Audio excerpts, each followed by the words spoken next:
అందం, ఆరోగ్యం, ఆత్మవిశ్వాసం అనూస్తో సాధ్యం. ట్రాన్స్ఫర్మేషన్ సర్వీసెస్ పైన flat 50% discount. Anoos since 1982. Suman TV ప్రేక్షకులకు నమస్కారం. ప్రస్తుతం మనతో పాటు ఉన్నారు ప్రముఖ జ్యోతిష్యులు, సంకల్ప మందిర్ నిర్వాహకులు బ్రహ్మశ్రీ నందిబట్ల శ్రీహరి శర్మ గురుగారు ఉన్నారు. వారితో మాట్లాడదాం.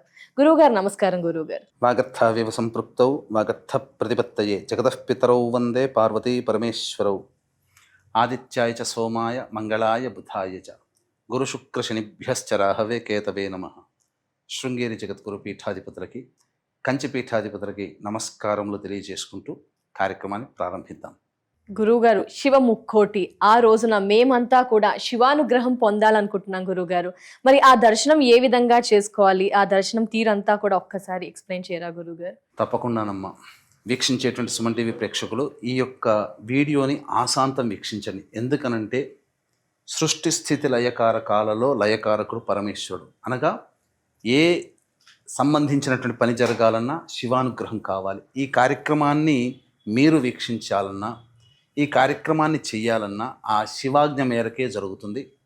శివ ముక్కోటి అనేటువంటిది మహాప్రత్యేకమైనటువంటిది. ఎక్కడా కూడా మనకు చెప్పబడినప్పటికీ కూడా పురాణాంతర్గతంగా ఉండి అనేక యుగ యుగాల నుంచి ఈ రోజున ఈశ్వరుని ఆరాధించడం జరుగుతుంది. మనం గతంలోకి వెళ్ళినట్లయితేనమ్మా, కార్తీక మాసంలో శ్రవణ నక్షత్రం ఉన్నటువంటి రోజున కోటి సోమవారంగా మనం చెప్పుకున్నాం కదా. అలాగే శివ సంబంధమైనటువంటి మాసములో విష్ణు సంబంధమైనటువంటి నక్షత్రం రావడం, మార్గశిర మాసము అనేటువంటిది విష్ణు సంబంధమైనటువంటి. ఆ విష్ణు సంబంధమైన మాసంలో శివ సంబంధ నక్షత్రం ఉన్నప్పుడు వస్తే అది శివ ముక్కోటి. ఆల్రెడీ మనం డిసెంబర్ మాసంలో చేసుకున్నాం. కానీ అసలు ధనుర్మాసములో రవి ధనుస్సు రాశిలో ఉండగా ఆరుద్ర నక్షత్రం వచ్చినటువంటి రోజున శివముక్కోటి అని మనకు శాస్త్ర ప్రమాణంగా చెప్పబడి ఉంది. కాబట్టి ఈ యొక్క రవి ధనుర్మాసంలో ఉండగా ఆరుద్ర నక్షత్రం ఈ పుష్యమాసము పౌర్ణమి తిథి రోజున వచ్చిందమ్మా. ఈ రోజున సంబంధించి ఆకాశంలో ఒక అద్భుతమైనటువంటి దివ్యమైనటువంటి ఒక సంఘటన చోటు చేసుకోబోతుంది. ఏంటనంటే, ఆరుద్ర నక్షత్రం ఎలా ఉంటుందంటే, ఈశ్వరుడు తాండవ స్వరూపం, నటరాజ స్వరూపం ఏ విధంగా ఉంటుందో అదే విధమైనటువంటి నక్షత్ర సమూహముగా ఆరుద్ర నక్షత్రం ఉంటుంది. ఈ విధంగా అయితే ఈ ఆరుద్ర నక్షత్రాన్ని దర్శనం చేసుకొని తదనంతరం ఈశ్వరానుగ్రహాన్ని పొందే ప్రయత్నం చేయాలి. ఇది మనకు నేర్పినటువంటి వారు కంచి పీఠాధిపతులైనటువంటి చంద్రశేఖరేంద్ర స్వామి వారు. అనాదిగా మనకు ఆచరిస్తూ వచ్చిన కంచిపీఠంలో చేసేవారు. వారి పరంపరలో చంద్రశేఖర స్వామి వారి ద్వారా ఇది మనకు బాగా బహుళ వ్యాప్తమైంది.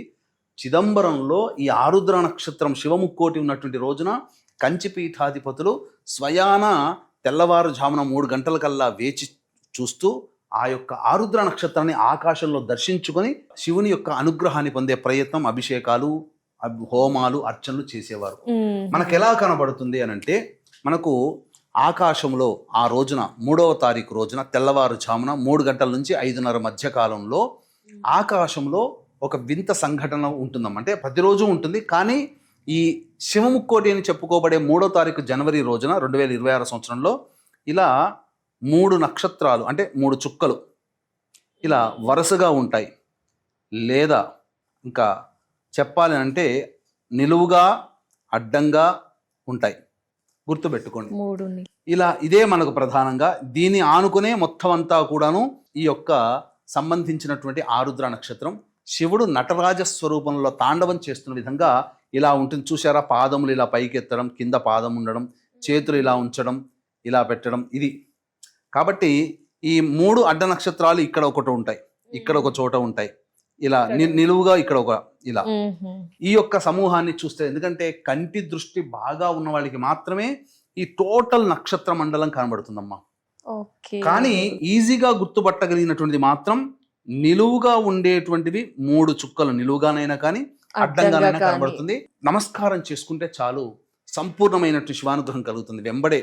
ఇదంతా కూడా 3 గంటల నుంచి 5:30 లోపలంటే 3 గంటలకి లేచి 2:30 3 గంటలకల్లా లేచి కాలకృత్యాలు తీర్చుకొని ఆకాశం వైపు చూసుకొని దర్శనం చేసుకుంటే చాలు. ఏమైనా మొక్కాల గురుగారు ఆ టైంలో? ఆ సమయంలో సంకల్పం చెప్పుకోవాలమ్మా. అంటే ఈశ్వర, నీ యొక్క క్రియాశక్తి, నీ యొక్క ఇచ్ఛాశక్తి, నీ యొక్క జ్ఞానశక్తి వల్ల నేను ఈ రోజున నిన్ను దర్శించుకునే భాగ్యం కలిగింది. కాబట్టి నీ యొక్క శక్తి వల్ల నా యొక్క సంకల్పం నెరవేర్చే యోగాన్ని నాకు కలగచేయి, ఆ శక్తిని నాకు ప్రసాదించు పరమేశ్వర, నన్ను కృతార్థుణ్ణి చెయ్యి అని చెప్పి మనస్సులో మీ యొక్క సంకల్పం ఏదైతే ఉంటుందో, ఉద్యోగం కావాలనుకుంటారో, వివాహం కావాలనుకుంటారో, సంతానం కావాలనుకుంటారో, ఇల్లు కావాలనుకుంటారో, విదేశీయానం కావాలనుకుంటారో, H1B వీసా మనకు పూర్తిగా స్టాంపింగ్ కావాలనుకుంటారో, అలా ఏ సంకల్పం అయినప్పటికీ కూడా ఆకాశంలో కనిపించే ఈ యొక్క ఆరుద్ర నక్షత్ర మండలాన్ని దర్శించుకొని నమస్కారం చేసుకొని, ముమ్మార్లు నమస్కారం చేసుకొని, 3 ప్రదక్షిణలు చేసుకొని మనస్ఫూర్తిగా ఆ యొక్క ఆరుద్ర నక్షత్రానికి నమస్కారం చేసుకుంటే చాలమ్మా. తర్వాత వచ్చి అదే సమయంలో శివాలయాలు తెరిచి ఉంటాయి. ఆ సమయంలో మీకు గమనించుకున్నట్లయితే ముక్కోటి ఏకాదశి రోజున ఉత్తర ద్వార గుండా ఏ విధంగానైతే విష్ణుని దర్శించుకుంటామో, శివాలయంలో ఈ శివముక్కోటి అని చెప్పుకోవనేటువంటి 3వ తారీఖు జనవరి 2026 మధ్యకాలంలో ఉత్తర ద్వారం గుండా ఈశ్వరుని దర్శించుకుంటాం. ఉత్తర ద్వారం గుండా ఈశ్వరుని దర్శించుకునే వెసులుబాటు ఈ ఒక్క రోజున మాత్రమే ఉంటుంది. ఆ స్వామిని దర్శించుకునే అవకాశం ఉంటే ఇంట్లోనైనా కానీ, దగ్గరలోని శివాలయంలోకైనా కానీ వెళ్ళి ఈశ్వరునికి అభిషేకం చేసుకుంటే చాలమ్మా. ముఖ్యంగా అర్చన చేసుకుంటే చాలు. ఇక వీక్షించేటువంటి ప్రేక్షకులు కూడా ఎలా చేసుకోవాలి అభిషేకం, ఏం చేసుకోవాలనే విషయం కూడా, ఎలా సమస్యలకి ఎలాంటి అభిషేకాలు చేయాలో కూడా తెలియచేస్తాను.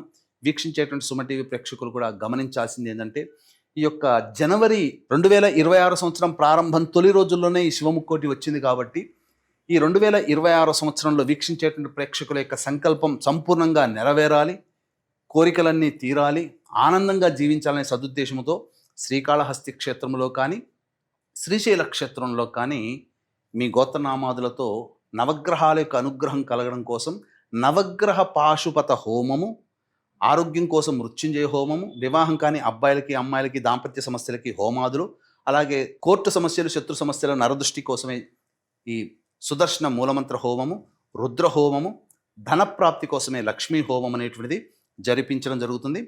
ఈ కార్యక్రమంలో నమోదు చేసుకున్నటువంటి వాళ్ళకి శక్తిపాతము చేసినటువంటి కరుంగలి మాల ఇవ్వడం జరుగుతుంది. అవకాశం ఉన్న వాళ్ళు స్క్రీన్పై కనిపిస్తున్న నెంబర్కి కాంటాక్ట్ చేసి మీ గోత్రనామాదులు నమోదు చేసుకోవచ్చు. అలాగే ఈ రోజున ముఖ్యంగా ఆరుద్ర నక్షత్రం ఉంది కాబట్టి గంజి వార్చినటువంటి అన్నాన్ని అభిషేకంగానైనా శివలింగం మీదనైనా కానీ అభిషేకం చేయవచ్చు. లేదా ఆ అన్నాన్ని, గంజి వార్చిన అన్నాన్ని ముద్దగా చేసి, తేనె కలిపి ముద్దగా చేసి, దానికి ఆవు నేతిని అద్ది అప్పుడు అభిషేకం చేసి, లేదా గత జన్మ కర్మదోషాలు తొలగిపోవాలి అనుకున్నటువంటి వాళ్ళు ఆవ నూనెతో ఈశ్వరునికి ఈ రోజున అభిషేకం చేయండి. ఉదయం కానీ సాయంకాలం 3:30 వరకు ఈ ఆరుద్ర నక్షత్రము పౌర్ణమి తిథి కూడా కలిసి ఉంటుంది కాబట్టి ఆ విధంగా చేయవచ్చు. అలాగే ఉద్యోగం కోసం ఇబ్బంది పడేటువంటి వాళ్ళు చెరుకు రసముతో ఈశ్వరుడికి అభిషేకము జరిపించి అప్పుడు ఎర్ర జిల్లేడు పుష్పాలతో అర్చన చేయాలి. అంతేకాకుండా ప్రధానంగా మీకు తెలియజేస్తా నైవేద్యం ఏ విధంగా పెట్టాలి ఈశ్వరునికి ఆకరణ చెప్తాను.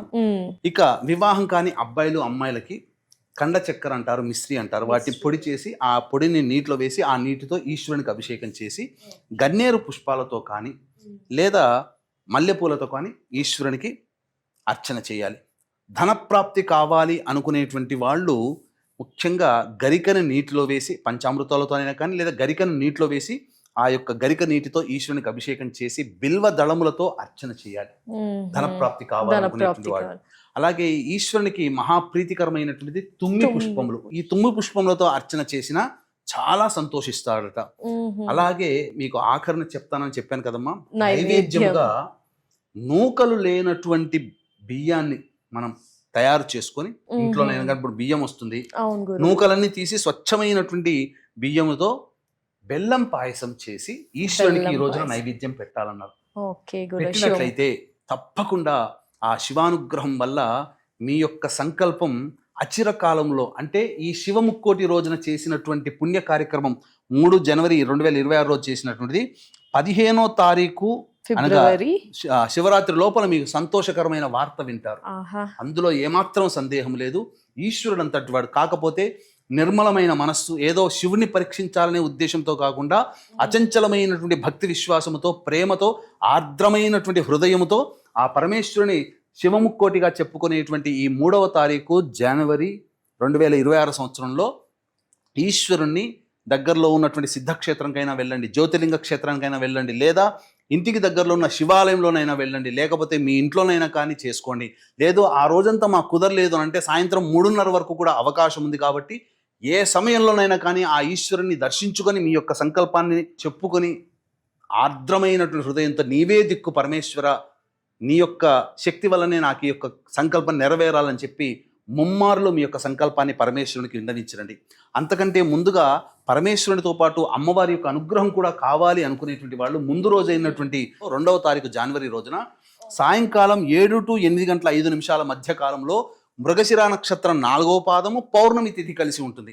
ఆ సమయంలో ప్రదోషకాల సమయం కాబట్టి ఆ సమయంలో ఈశ్వరాలయానికి చేరుకొని అమ్మవారికి ఈశ్వరునికి అర్చనాభిషేకాదులు, కుంకుమ పూజ ఇవన్నీ జరిపించుకుంటే సంపూర్ణంగా ఈ రోజున వెళ్ళి, అనగా 2వ తారీఖు సాయంకాలానికి వెళ్ళి పరమేశ్వరునికి నమస్కారం చేసుకొని అర్చన చేసుకోండి.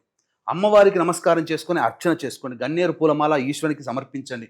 సమర్పిస్తూ రేపు శివముక్కోటి సందర్భంగా నేను నీ సంబంధించి నా యొక్క సంకల్పం నెరవేరాలనే ఉద్దేశంతో నేను నిన్ను దర్శించుకుంటాను, తిరిగి మరలా దర్శించుకుంటాను స్వామి, నీకు అభిషేకం సేవ చేసుకుంటాను, భాగ్యాన్ని కలిగించు, నాకు సంకల్పాన్ని నెరవేర్చు అనే ఉద్దేశంతో ఆ స్వామికి అమ్మవారికి విన్నవించి 3వ తారీఖు రోజున చెప్పిన విధంగా చేయండి.